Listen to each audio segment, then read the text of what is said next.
Hi అండి అందరికి. ఈ రోజు నేను ఒక కర్రీ చేస్తున్నాను. అదేనండి, ఎక్కడికి వెళ్ళినా, ఏ పెళ్ళికి వెళ్ళినా, ఏ ఫంక్షన్కి వెళ్ళినా ఈ కర్రీ అయితే కంపల్సరీగా ఉంటుంది. ఇంకా అర్థం కాలేదా? అదేనండి, ఆలుగడ్డ వంకాయ టమాటా కర్రీ. సో ఈ కర్రీ అయితే ప్రతి ఫంక్షన్ లో పెడతారు అండ్ టేస్ట్ కూడా అద్దరిపోతుంది.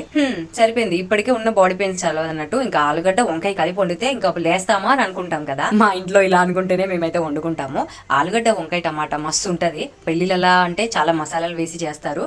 అంత కాకపోయినా ఏదో నా స్టైల్ ఇంట్లో ఉన్న వాటితో చేశాను. ముందుగా కడాయి పెట్టుకొని ఆయిల్ వేసుకొని పోపు గింజలు వేసుకున్నాక పచ్చిమిర్చి ఉల్లిగడ్డలు వేసుకున్న తర్వాత అల్లం పేస్ట్ వేసుకొని మంచి ఫ్రై అయిన తర్వాత పసుపు యాడ్ చేసి కట్ చేసి పెట్టుకున్న ఆలుగడ్డ ముక్కలు పోపులో వేసుకొని కాసేపు మగ్గనిచ్చి తర్వాత వంకాయ ముక్కలు కూడా యాడ్ చేసుకోవాలి అండ్ ఉప్పు వేసి కాసేపు మగ్గనియాలి. ఒక 5 minutes అలా మగ్గనిచ్చాక కట్ చేసి పెట్టుకున్న టమాటా ముక్కలు 2 చిన్న సైజువి టమాటా ముక్కలు కట్ చేసి వేసుకొని అవి కొంచెం మగ్గిన తర్వాత కారం ఎంత కావాలో అంత వేసుకొని కొన్ని నీళ్లు పోసుకోవాలి గ్రేవీ కోసము.